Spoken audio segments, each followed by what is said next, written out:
Bismillahirrahmanirrahim. Assalamualaikum warahmatullahi wabarakatuh. Innal hamdalillah nahmadullaha ta'ala wa nasta'inuhu wa nastaghfiruh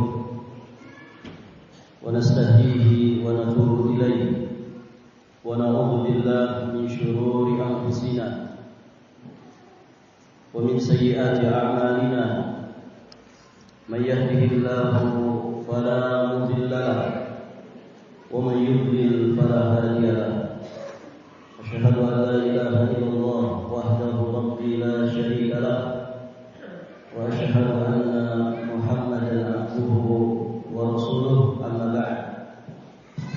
Allahumma inna nas'aluka 'ilman nafi'an wa na'udzu bika min 'ilmin la yanfa'. Para hadirin ikhwati fiddin wa akhwati fillah rahimani wa rahimakumullah. Alhamdulillah, kita bersyukur kepada Allah Subhanahu wa taala pada malam hari yang berbahagia ini kita sudah masuk di tanggal berapa jemaah?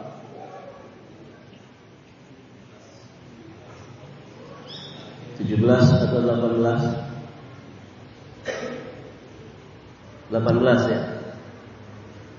18 dari bulan Jumadal Akhirah 1447 Hijriah.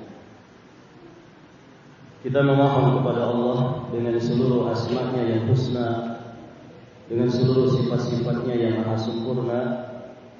Semoga Allah sampaikan usia kita semua ke bulan Ramadan di tahun ini dan seterusnya. Hadirin jamaah yang dirahmati Allah, pada kesempatan ini insyaallah taala kita akan melanjutkan pembahasan kita masih di pembahasan al-istiqamatu wat-tsabat. Di pembahasan berikutnya penulis Hafizahullah Ta'ala beliau menjelaskan kepada kita tentang beberapa rintangan di jalan istiqamah. Hadirin, sebagaimana yang sudah kita bahas, istiqamah ini amalan yang sangat besar, perkara yang sangat agung di sisi Allah Subhanahu wa taala yang menjadikan manusia hamba Allah Subhanahu wa taala mendapatkan cita-cita tertingginya di dunia sampai kepada cita-cita tertingginya di kehidupan akhirat nanti. Sehingga tentu syaitan, iblis dan syaitan yang menjadi bala tentara iblis, baik itu dari bangsa jin ataupun dari bangsa manusia, sejatinya mereka tidak ridho kalau kemudian ada di antara hamba Allah Subhanahu wa taala yang mampu istiqamah di atas iman, di atas Islam. Maka mereka mati-matian, mereka bersungguh-sungguh bekerja keras. Bagaimana orang-orang yang sedang istiqamah menempuh jalan yang lurus ini supaya kemudian berbelok, baik belok ke kanan ataupun belok ke kiri. Mereka sama sekali tidak ridho jika kita itu tegak lurus di atas jalan Allah Subhanahu wa taala. Maka dengan demikian, hadirin jamaah yang dirahmati Allah, afwan boleh di kipasnya dibolak-balik. Dibolak-balik kipas.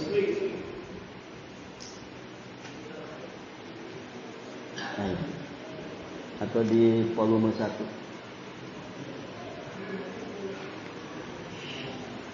Baik, para jamaah yang dirahmati Allah, Maka ada sekian hal yang mesti kita pahami berkaitan dengan iblis, juga bala tentaranya dari bangsa jin dan manusia. Karena Allah Subhanahu wa taala telah menyatakan bahwa iblis dan bala tentaranya mereka itu adalah musuh nyata bagi manusia. Mereka sebagai musuh manusia itu diketahui oleh kebanyakan manusia. Namun ada satu hal yang manusia sering lalai. Ketika mereka menyadari bahwa iblis dan bala tentaranya ini adalah musuh bagi mereka, namun ternyata mereka lalai. Jika iblis dan bala tentaranya itu musuh, maka bagaimana semestinya bersikap kepada iblis ini? Maka di dalam Al-Quran Allah Subhanahu wa ta'ala tidak hanya menegaskan bahwa setan itu aduwwun mubin, tapi juga Allah lanjutkan fattakhiduhu aduwwa. Maka jadikanlah setan itu sebagai musuh kalian. Artinya gini, manusia itu jangan sekedar tahu bahwa musuhnya itu setan, tapi harus lebih dari itu. Bagaimana dia bersikap terhadap setan yang dia yakini sebagai musuhnya ini. Nah, di poin ini manusia sering lalai. Hadirin jamaah yang dirahmati Allah. Sehingga seringkali mereka menyadari bahwa iblis itu adalah musuhnya, namun ternyata di waktu yang bersamaan justru mereka menjadikan setan itu sebagai sahabat karibnya. Semua orang tahu istilah setan itu ya. Kalau ada orang jahat, ada orang zalim misalkan, sebagian orang kan refleks mulutnya, setan kamu, ya. Begitu kan? Artinya paham. Orang itu paham bahwa setan itu sudah konotasinya buruk. Setan itu image-nya jelek. Setan itu memang musuh bagi manusia. Namun yang jadi masalah, bagaimana kemudian kita menyikapi syaitan ini? Maka fattakhiduhu aduwa. Jadikanlah setan itu sebagai musuh kalian. Artinya, bersikaplah terhadap syaitan itu sebagaimana engkau bersikap dan menyikapi musuhmu. Para jamaah, zaman dulu saat negeri kita dijajah oleh para penjajah. Baik para jamaah, apa yang dilakukan oleh para pahlawan kita? Menjadikan penjajah ini yang sejatinya itu adalah setan dari bangsa manusia sebagai musuh. Bagaimana cara menyikapi musuh itu gimana, Pak? Ada yang pernah punya musuh di sini? Kadang kan istri musuhan sama suami. Ada orang duduk di majelis taklim, begitu ya? Dia duduk, badannya menghadap ke ustaz yang sedang menyampaikan pelajaran. Wajahnya juga menghadap ke depan. Tapi ternyata hatinya tidak hadir di situ. Melamun, tatapan matanya kosong. Ketika ditanya, "Kenapa antum? Sepertinya ada masalah." Kemudian dia mengatakan, "Ustaz, saya sedang musuhan sama istri." Ada yang begitu, Pak? Saya sedang musuhan sama istri. Atau ibu-ibu curhat begitu, "Ustaz, saya sedang musuhan sama suami saya." Ya, terkadang musuh itu ada di depan kita, Terkadang musuh itu satu atap dengan kita. Hadirin, istilah musuh dipahami kan begitu. Terus bagaimana menyikapi musuh itu? Ada yang pernah musuhan sama istrinya di sini? Ada tidak? Jujur saja jemaah. Takut ya sama istrinya di belakang. Ada yang pernah musuhan Pak sama istrinya? Rahasia. Bapak ketika musuhan sama istri, bagaimana keadaan Bapak dengan istri? Saya nggak mau dekat-dekat Ustaz. Ya. Muak rasanya dekat-dekat istri. Padahal istrinya cantik Pak. Tapi gara-gara sedang musuhan, dia nggak mau dekat-dekat. Kan begitu Pak? Ada sebagian orang tuh ketika masalah sama istrinya, dia minggat dari rumah Pak. Sebagian orang minggatnya dari rumah, dia datang ke masjid. Nah, itu bagus. Kenapa Pak? Dari pagi sampai malam gini belum pulang ke rumah. Ustaz lagi musuhan sama istri saya. Saya menenangkan diri di masjid ini. Oh alhamdulillah. Gitu ya. Kenapa emang? Gak mau dekat-dekat Ustaz. Gak mau. Ya. Sebel rasanya melihat wajahnya. Kan begitu Pak? Nah yang parah itu ada sebagian orang ketika masalah sama istrinya, dia menenangkan dirinya ke rumah janda. Nah, ini bahaya para jamaah. Kalau dia minggatnya datang ke masjid, ke rumah Allah, itu masya Allah. Nah di sini kita pahami, ternyata ketika orang itu sedang musuhan, tidak mau dekat-dekat, tidak mau dekat-dekat. Para jamaah, maka kalau orang menyadari setan itu musuhnya, maka jangan pernah dekat-dekat dengan setan. Para jamaah, kemudian menyikapi musuh itu bagaimana? Nanti jamaah baca di sini ya, pembahasan tentang rintangan dari jalan istiqomah itu. Yang pertama setan, itu ada di halaman 43 sampai 64. Halaman 43 sampai 64. Pada punya kan kitabnya? Ikhwan masih ada nggak kitabnya? Yang belum punya kitab ini siapa? Nah silakan dibagikan dulu. Silakan dibagikan dulu. Saya tidak baca satu-satu ya, saya jelaskan saja secara umum. Para jamaah yang dirahmati Allah. Baik, sambil kita lanjutkan. Selanjutnya para jamaah, orang itu menyikapi musuh, diantaranya dia mesti mengetahui di mana tempat markas dari musuhnya itu. Di mana tempat mereka bersembunyi, kan begitu ya? Kalau di sini ada sesepuh kita yang mungkin mengalami masa-masa penjajahan dulu, ya, ketika pahlawan kita kemudian berperang melawan para penjajah sebagai musuh agama juga musuh negara.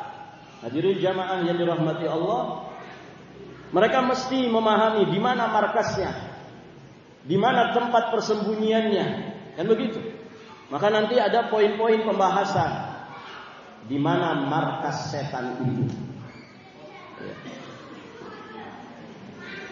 Setan itu punya markas enggak Pak? Punya. Salah satu markasnya setan itu pasar. Barangkali ada yang bertanya, Pak, di mana markasnya setan? Bapak tunjukin ke pasar.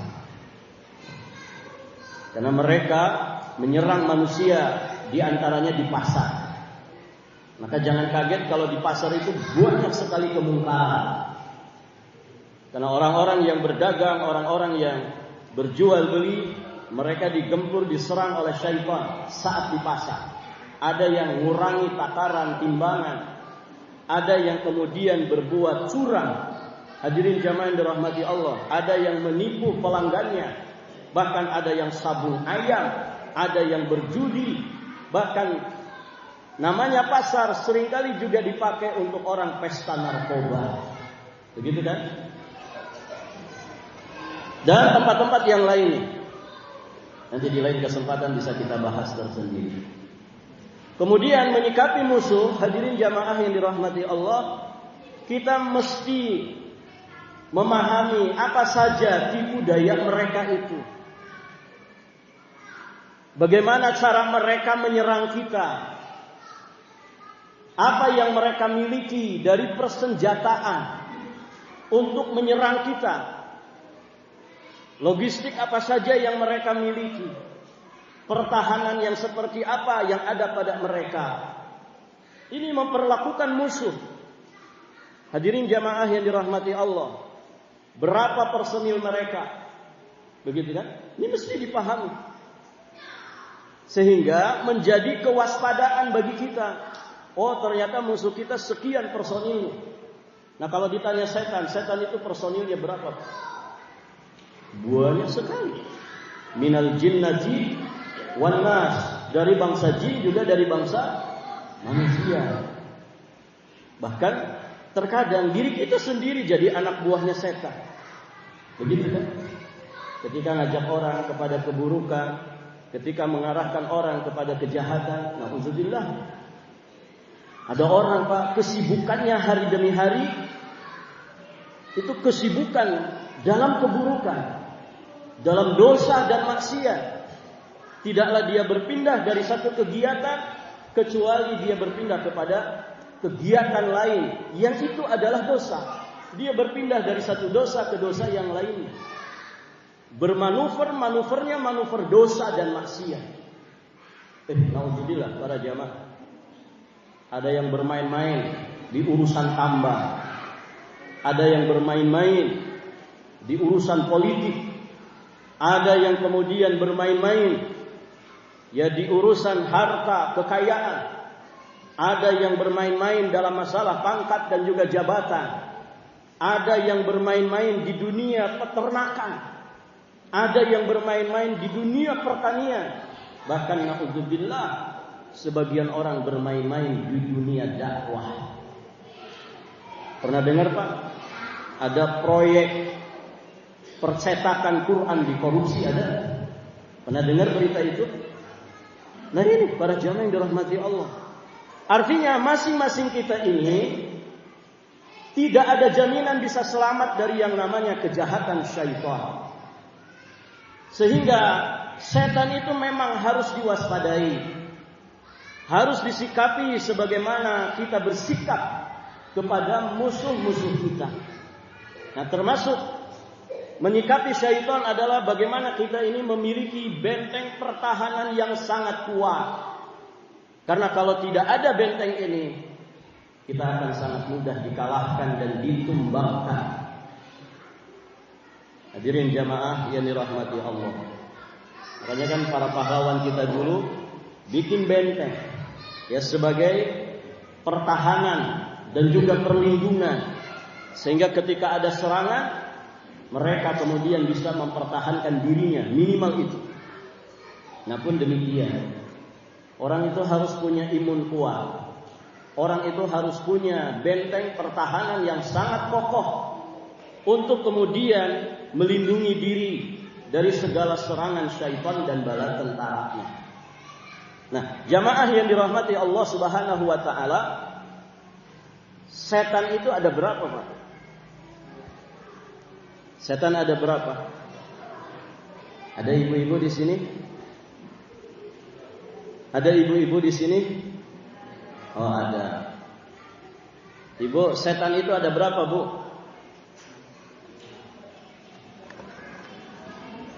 Pernah papasan di jalan gitu? Setan ada berapa? Ada ustadz satu di rumah saya. Siapa itu? Ternyata suaminya. Suaminya disebut setan. Soalnya 5 tahun saya sama dia gak pernah bahagia. Setan dia itu, ustaz. Setannya ada di rumah. Baik para jamaah, setan itu banyak. dikelompokkan oleh Allah pada dua kelompok besar, yaitu minal jinnati wan nas, dari bangsa jin juga dari bangsa manusia. Hadirin jamaah dirahmati Allah, setan dari bangsa manusia dia bisa dilihat karena sama-sama makhluk kasar. Dia bisa dilihat, bahkan mungkin dia itu bergaul dengan manusia yang lainnya. Itu setan bangsa manusia. Bahkan banyak sekali setan-setan bangsa manusia yang berpenampilan Islami, tapi kerjaannya kerjaan syaitan, suka nipu manusia. Kan begitu ya? Ada nggak Pak yang model begitu? Ini kiswah Rasulullah, ya, sekali mencium 100.000. Padahal itu beli online, ada di Shopee online, ya, menipu manusia. Ini kiswah yang dicium oleh Rasulullah, ya. Ayo jamaah, siapa yang mau cium? Ya. Satu kali ciuman 100.000. Berarti kalau 5 kali mencium 500.000. Bayangin kalau jamaah di sini mencium semua. Panen duit itu orang. Nipu manusia. Padahal penampilannya seperti penampilan orang saleh. Dan ini banyak para jamaah. Ya. Ada yang di satu daerah Pak. Ini cerita Ustadz langsung ketika mengirim muridnya ke daerah itu, muridnya ini nggak bisa dakwah. Kenapa? Karena di sebagian tempat itu kalau orang belum pernah berhaji, walaupun dia pinter ilmu agama, bisa mendakwahkan ilmu agama, tidak dianggap. Kenapa? Belum haji. Jadi syaratnya harus haji dulu. Dan macam-macam begitu. Nah, Ustaz ini cerita karena pengalaman muridnya tidak bisa masuk ke daerah itu untuk berdakwah. Nah, di daerah itu para jamaah yang dirahmati Allah, ada sosok tokoh agama yang kemudian nipu umatnya, menipu manusia. Salah satu di antaranya para jamaah, dia sampaikan ke jamaah, kalau Anda tidak mau puasa Ramadan tidak apa-apa, gitu ya. Nanti saya kasih sertifikat puasa. Saya kasih sertifikat puasa. Yang penting sertifikat ini harus dipakai mahar. Anda jamin dunia saya jamin akhirat Anda. Begitu Pak. Jadi tidak apa-apa, Anda puasa tenang saja. Nanti saya uruskan. Yang penting bayar ini sertifikat puasa Ramadan 30 hari 8 juta. Harganya 8 juta Pak. Jadi nanti kalau bermasalah di akhirat bersama malaikat di persidangan, saya yang akan tanggung jawab. Ada ini Pak yang model begitu. Kira-kira ini kesesatan bukan? Jelas kesesatan. Ya. Yang penting kamu jamin duniaku, aku jamin akhiratmu. Na'udzubillah. Anda itu siapa? Kok berani-berani menjamin akhirat orang? Sedangkan Nabi sendiri, Sayyidul Anbiya wa Imamul Mursalin, berwasiat kepada pamannya, menyatakan kepada bibinya Sofia, bahkan beliau sampaikan kepada putrinya sendiri, ya Fatimah binti Muhammad, wahai Fatimah putrinya Muhammad, minta segala sesuatu kepadaku dari dunia ini, aku akan beri kamu. La ugni anki minallahi syai'a.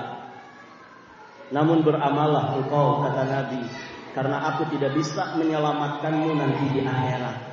Ini putrinya Nabi disuruh beramal oleh bapaknya sendiri, manusia yang paling mulia di muka bumi ini. Tidak bisa menjamin pamannya, tidak bisa menjamin bibitnya, tidak bisa menjamin putrinya sendiri terkait dengan keselamatan dan kebahagiaan kehidupan akhiratnya. Loh, ada orang di masa ini para jamaah, Nabi bukan, Rasul bukan, nipu manusia modelnya seperti yang tadi kita sebutkan. Maka Yang seperti ini sejatinya adalah tadlil, penyesatan. Dan penyesatan ini bagian daripada kejahatannya syaitan. Nah, itu musuh manusia. Para jamaah yang dirahmati Allah, mereka sejatinya para penyeru ke neraka jahanam. Mereka menghiasi, mereka membungkus kebatilan dengan nama-nama Islam. Karena memang mirip, setan bangsa manusia itu kerjaannya sama dengan setan dari bangsa jin.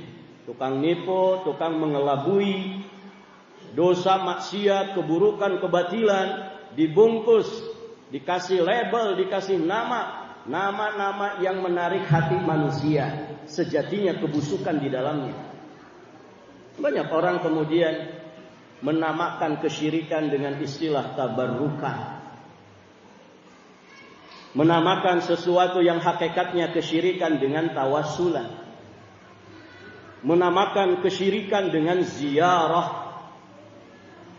Menamakan penyimpangan terhadap sunnah Nabi dengan mahabbatur Rasul, cinta kepada Rasul. Menamakan dosa dan maksiat dengan nama-nama yang menarik hati manusia. Contoh apa? Orang nyebut riba itu apa? Bunga. Ya kan? Ini kerjaan setan, Pak. Supaya riba itu tidak dipahami hakikat kebusukannya. Atau kadang disebut dengan pinjol. Pinjaman online. Hakikatnya riba. Ya kan? Itu kerjaannya setan. Tadi kan setan itu ada bangsa jin, ada bangsa manusia. Zina. Orang sering menyebutnya dengan istilah apa? Selingkuhkan. Selingan indah, rumah tangga tertutup. Hakikatnya zina. Orang-orang yang aslinya mereka pezina, jarang orang kemudian mengatakan si fulan pezina, si fulana pezina. Banyak yang menyebut mereka itu dengan istilah PSK. Hampir mirip PNS. Ya kan? Akhirnya mereka merasa bangga. Ya, pekerjaanmu apa? PNS. Saya juga PSK. Depannya sama P. Jadi mereka nggak jerah, seperti punya tempat di masyarakat. Na'udzubillah. Dan banyak lagi. Maka hati-hati dari bungkus-bungkus menarik yang sejatinya itu adalah tadlil, penyesatan, pengelabuan yang diupayakan oleh syaitan untuk menipu dan mengelabui manusia. Maka berhati-hati para jamaah. Kalau orang itu tidak kenal hakikat dari kebusukan syaitan, maka seringkali mereka terjatuh dalam perangkap setan tanpa mereka menyadarinya. Nah, hadirin jamaah yang dirahmati Allah, setan dari bangsa manusia itu mesti kita lawan. Kita mesti punya benteng pertahanan yang kokoh. Apa itu bentengnya? Bentengnya adalah ilmu syar'i. Apa Pak? Melawan setan bangsa manusia itu apa? Kitanya mesti punya benteng berupa ilmu syar'i. Ilmu syar'i. Karena setan bangsa manusia seringkali menyebarkan yang namanya syubhat. Perkara-perkara yang rancu, yang kemudian tidak dipahami hakikatnya oleh kebanyakan manusia. Maka orang harus punya ilmu agama supaya dia tidak terperangkap di dalam perangkatnya setan. Hadirin jamaah yang dirahmati Allah. Allah Subhanahu wa taala menyebutkan di surat Al-An'am ayat 112. Wa kadzalika ja'alna likulli nabiyyin aduwan syayatinal insi wal jin yuhi ba'duhum ila ba'din zuhrufal qawli gurura walau sya'a rabbuka ma fa'aluh fadharhum wa ma yaftarun. Dan demikianlah kami jadikan bagi tiap-tiap nabi itu musuh. Lihat. Jadi setan itu bukan musuh bagi kita saja. Bagi kalangan para nabi dan rasul juga demikian. Aduan syayatinal insi wal jin, yakni setan-setan dari jenis manusia dan setan-setan dari jenis jin. Sebagian mereka membisikkan kepada sebagian yang lain zuhrufal qawli gurura, yakni perkataan-perkataan yang indah untuk menipu manusia. Ada namanya apa para jamaah? Ya, manusia itu di PHP-in. Bahasa orang sekarang begitu. Apa PHP itu? Barakallahu fiik. Pemberi harapan palsu. Ya, hati-hati. Jadi orang yang suka PHP-in orang lain itu kerjaannya setan. Para jamaah yang dirahmati Allah. Ya. Iblis itu dulu ketika menggoda Nabi Adam dan istrinya, apa dia bilang kepada Nabi Adam? Ya Adam, hal adulluka ala syajaratil khuldi wa mulkin la yabla. Wahai Adam, mau tidak aku tunjukkan kepadamu syajaratul khuldi, yakni pohon kekekalan. Yang dimaksud oleh iblis dengan pohon kekekalan itu pohon apa? Ada orang jualan jus buah khuldi. Para jamaah, yang dimaksud pohon kekekalan oleh iblis itu adalah pohon yang ada di surga yang dilarang oleh Allah Subhanahu wa taala untuk didekati oleh Nabi Adam dan istrinya. Dekat-dekat saja tidak boleh, dilarang oleh Allah. Bagaimana lagi kalau memetik buahnya, menikmati buahnya? Itu larangan dari Allah. Jadi pohon yang dinamakan oleh iblis dengan syajaratul khuldi, pohon kekekalan, itu sejatinya pohon larangan yang dilarang oleh Allah Subhanahu wa taala untuk didekati oleh Adam dan juga istrinya alaihi wassalam. Iblis menamakannya dengan syajaratul khuldi, pohon kekekalan, yang jika kamu memetik pohon itu, buah dari pohon itu, wahai Adam, kamu akan kekal bersama istrimu di sini. Buktinya begitu enggak, Pak? Dalam sejarah Nabi Adam, buktinya seperti yang disampaikan iblis apa tidak? Tidak. Justru dengan memetik buah dari pohon larangan itu, Adam dan istrinya terusir dari surga Allah Subhanahu wa taala. Berarti iblis itu PHP-in Adam dan istrinya. Ditambah lagi wa mulkin la yabla. Kamu akan memiliki kerajaan yang tidak akan pernah usang. Artinya kamu akan kekal di surga ini dan kamu akan tetap memiliki kekuasaan di surga ini. Ternyata bohong besar. Dia sedang menipu Nabi Adam dan istrinya. Maka hati-hati hadirin jamaah yang dirahmati Allah. Ini tipu daya syaitan yang kita mesti mewaspadainya. Dan banyak lagi tipu daya syaitan itu, para jamaah yang dirahmati Allah.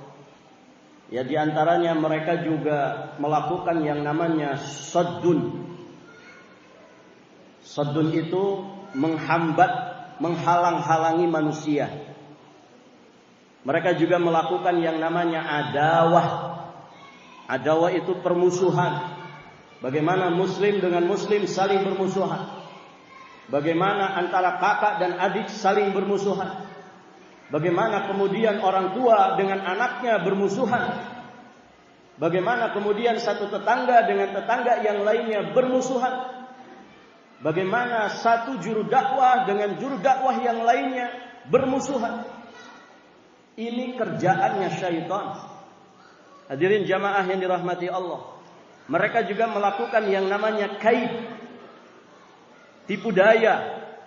Mereka juga melakukan yang namanya wa'dun, yang tadi kita sebutkan, pemberi harapan palsu, janji-janji palsu yang begitu menarik hati manusia, padahal sejatinya itu jebakan. Mereka juga, hadirin jamaah yang dirahmati Allah, menjadikan manusia itu memandang keburukan itu menjadi baik, memandang maksiat itu sebagai kebaikan. Mereka, hadirin jamaah yang dirahmati Allah, juga menyerang manusia dengan yang namanya tamanni. Tamanni itu berangan-angan kosong. Angan-angan kosong, sehingga melalaikan manusia dari kehidupan akhirat. Banyak manusia berangan-angan kosong. Hidupnya, usianya habis karena terus dia tamanni. Ya. Sukanya berangan-angan kosong. Kemudian hadirin jamaah yang dirahmati Allah, iblis juga menyerang manusia dengan yang namanya nisyan, melupakan kehidupan akhirat, melupakan kewajiban-kewajiban syariat. Ini pekerjaannya syaitan di dalam menyesatkan manusia. Mereka juga melakukan tadlil, menyesatkan manusia. Mereka juga melakukan yang namanya waswasah.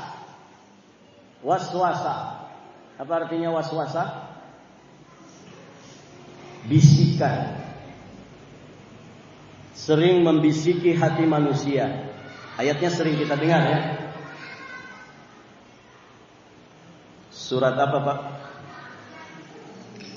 Surat An-Nas. Ada anak-anak kita enggak? Anak-anak siapa yang hafal surat An-Nas? Nanti dikasih hadiah. Siapa dek? Namanya dek? Namanya siapa? Hafal surat An-Nas? Coba baca.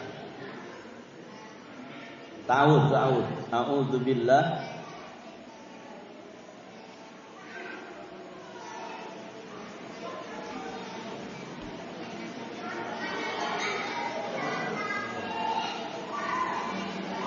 Masya Allah.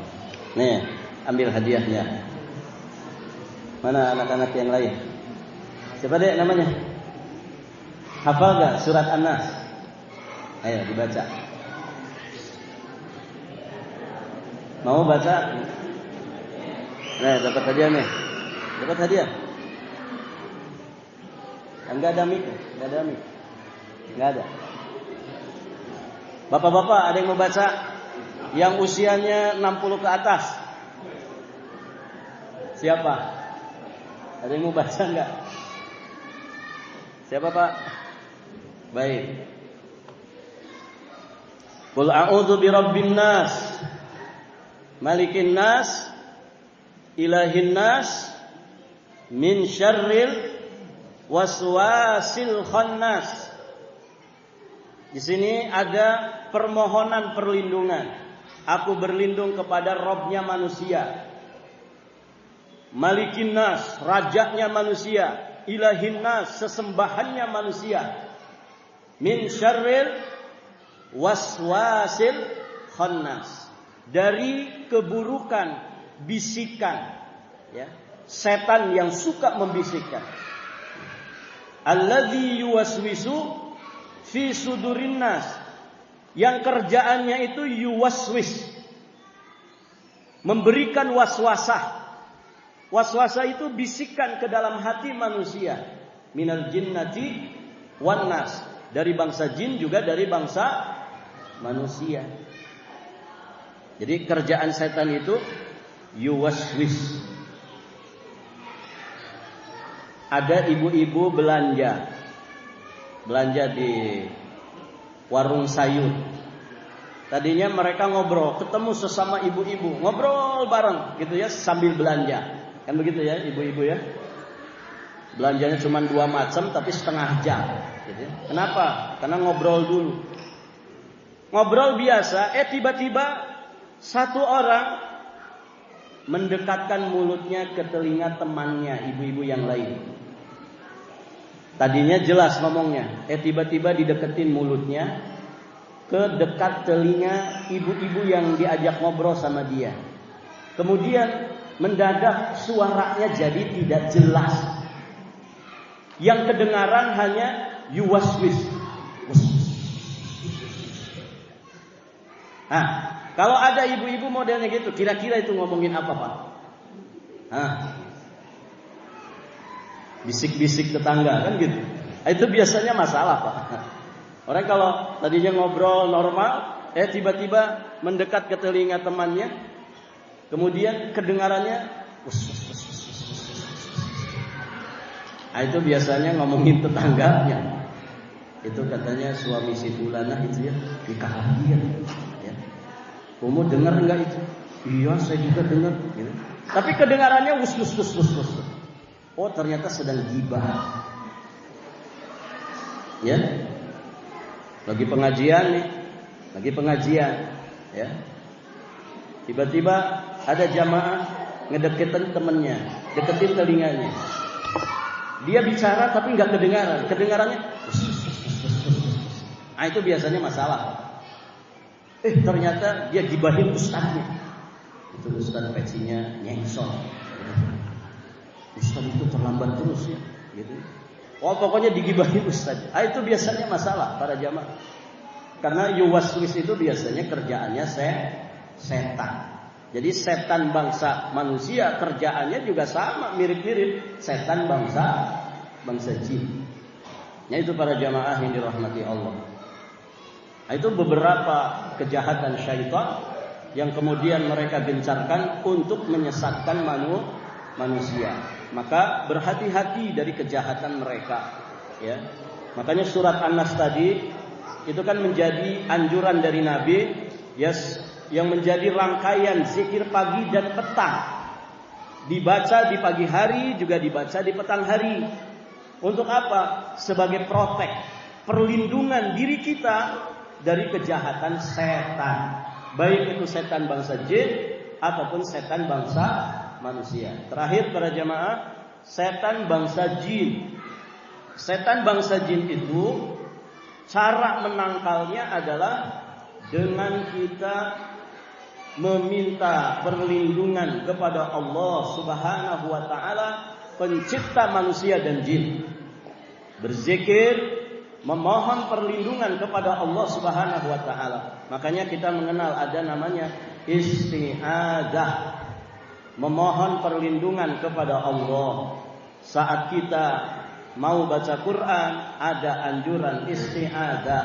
Saat kemudian kita singgah di satu tempat yang kita khawatir di tempat itu ada dari makhluk Allah Subhanahu wa taala yang memang punya potensi jahat, kemudian berbuat jahat kepada kita, maka kita dianjurkan beristi'adzah.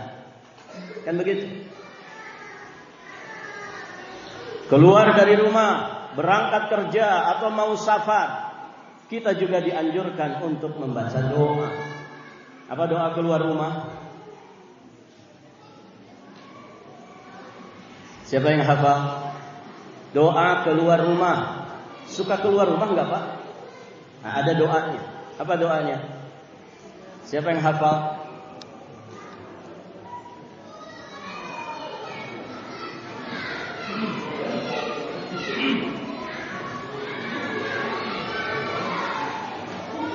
Oh, ada? Bismillahirrahmanirrahim. Tawakkaltu 'ala Allah, la haula wala quwwata illa billah. Masyaallah. Silakan, Pak. Ada lagi lafaz doa yang bisa kita baca saat kita keluar rumah. Tadi siapa yang? Silakan. Tadi sudah. Ada doa yang lain. Ada yang hafal? Yang terkait dengan pembahasan kita. Di dalamnya ada permohonan perlindungan kepada Allah. Karena orang itu keluar dari rumah dia tidak bisa mengerti apa yang akan terjadi nanti di jalan terkait dengan dirinya. Siapa? Ustaz ya? Masya Allah. Apa Ustaz?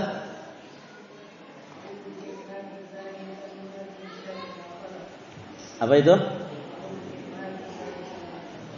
A'udzu bikalimatillahi tammah min syarri ma khalaq.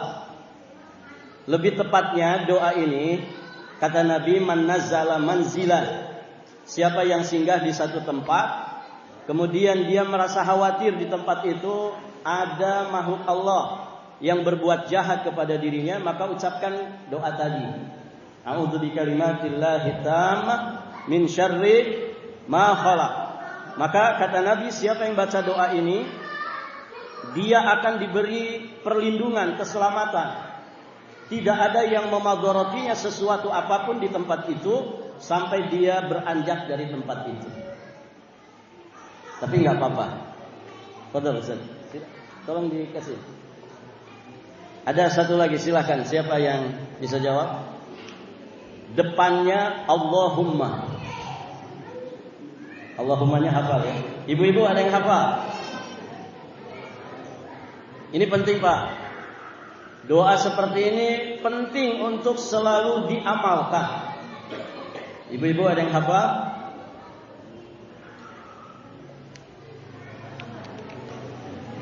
Saya kasih lagi bocorannya. Depannya Allahumma, selanjutnya inni a'udzubika. Hafal kan? Nah, kelanjutannya apa? Udah dikasih ini bocorannya. Mungkin kalau saya sebutkan di antara jamaah pasti ada yang hafal. Oh, ternyata itu saya hafal sebetulnya. Siapa? Apa Dek? Apa doanya? Apa? Apa katanya?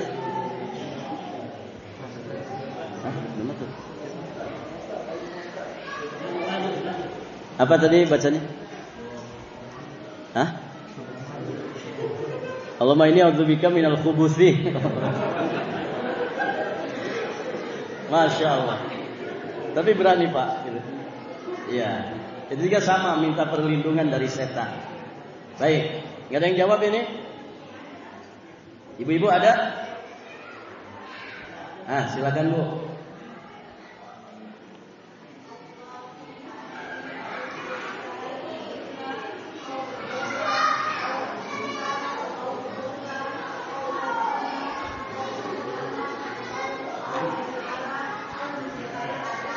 Masya Allah. Itu doanya Pak. Itu doanya. Yang jawab ustazah ya. Masya Allah. Nih kasih hadiah.